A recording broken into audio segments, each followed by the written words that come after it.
Pro Football Focus is something I rely on. They are unemotional and analytic. It's not a bunch of commentary nonsense. I don't believe in opinion from anybody. But Pro Football Focus has a couple of numbers that are frightening. Last year, Prescott, with a great running back, good receivers, amazing offensive line, and an offensive-minded coach, threw for 3,800 yards and 22 TDs. Those ranked 15th and 16th, respectively, among quarterbacks. That's with a lot of help offensively. Here's the other one. In the most predictive aspect of quarterback play, meaning this will tell you what your quarterback is. Pro Football Focus says the ability to avoid throws graded negatively by Pro Football Focus. He was 25th among qualifying quarterbacks a season ago. And meaning he's got a lot of negative throws. He leaves a lot on the table. But Dak is the ultimate NFL dilemma. He's good enough at quarterback.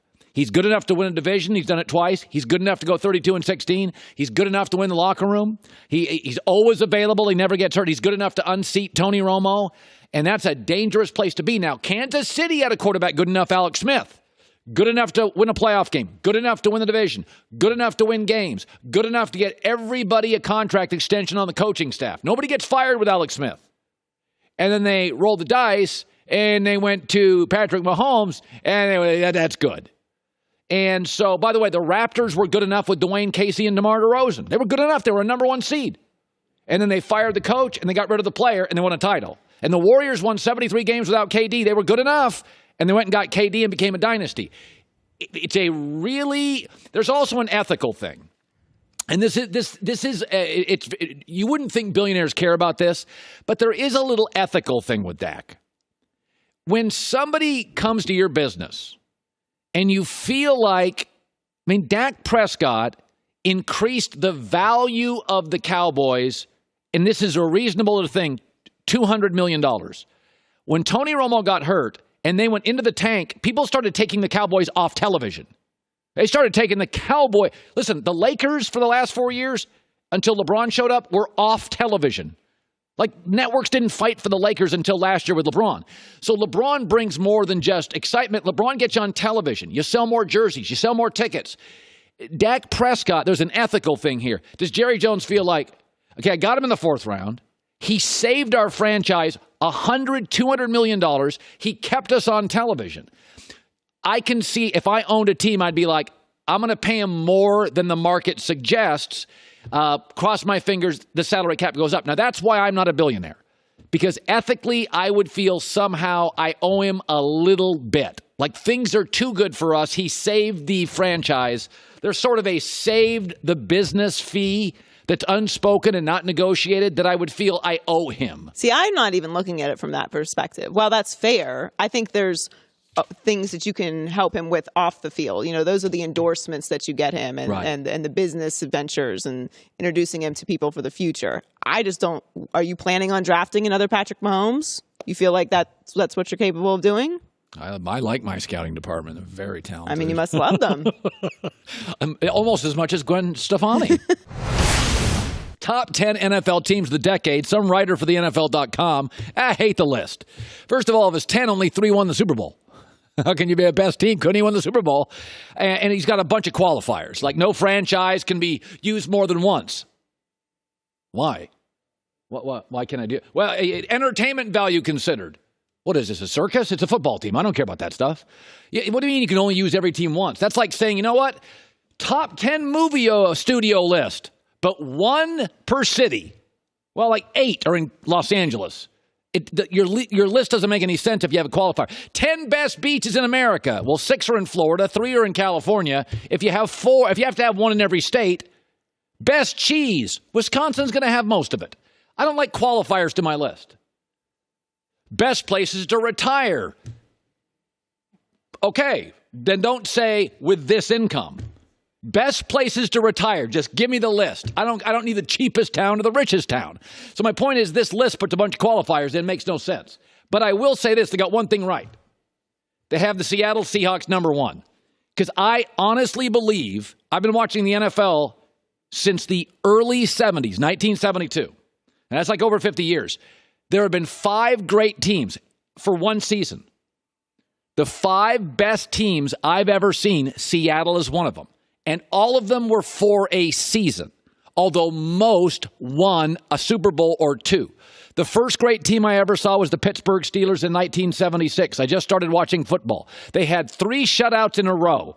Even back then, you didn't do that. They had 7 Pro Bowlers on defense. They overwhelmed teams. Terry Bradshaw was a star, big, strong. Lynn Swann, John Stallworth, best offensive line, best defensive line, arguably best quarterback, arguably best coach. They just look different than everybody else, the 76 Steelers. They shut out opponents 5 times in an 8-game stretch. That would be unbelievable if Alabama did that. The second team I saw that I thought was just absurd was the 1985 Chicago Bears. That's the one with Ditka and Jim McMahon. They look different. They look like Mike Tyson early in his career. People were afraid of them. They won 15 games by double digits, including the playoffs. That Chicago Bear team they were absurd. They allowed 10 points in 3 playoff games. They shut out the Giants and the Rams. And gave up 10 to the Patriots in the Super Bowl. That was the second unbelievable team I ever saw. The third team was the 2013 Seattle Seahawks, and they're as good as any of them. First of all, they held the number 1 scoring offense in NFL history to 8 points in the Super Bowl, Peyton Manning. Literally overwhelmed Peyton Manning. They won 7 games in the NFL, the parity league, by 20 points, including 35-point win in the Super Bowl. They only allowed 1 team 400 yards all year. And by the way, this is a league now which all the rules go offense. All of them go offense. You couldn't move the ball on the Seahawks. They were the hardest team to get 3 straight first down on in a row in succession, probably in the last 25 years, the 2013 Seattle Seahawks. Then another team I want to throw out there is the 1992 Dallas Cowboys. That was the Troy Aikman Cowboys. Arguably the best defensive line, the best offensive line. Emmitt Smith was a running back. Michael Irvin, you had the best coach, arguably, in Jimmy Johnson. The only way I can sum it up is 16 games, 12 by double digits. And that was a time the NFC had all sorts of good teams. They had deep threats. They had a tight end. They had a running game.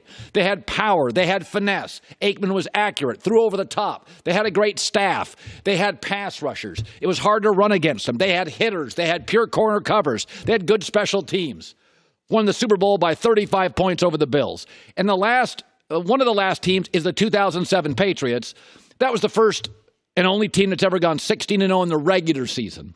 Outscored opponents. This doesn't even make sense. They outscored opponents by 315 points. Again, Alabama doesn't do that. They crushed everybody except the Eagles and the Ravens in the regular season, and they lost in the Super Bowl. But to me, the 5 best teams I've ever seen in terms of chronological order: 76 Steelers, 85 Bears, 92 Cowboys, 2007 Patriots, 2013 Seahawks. By the way, I don't have any 49ers in here.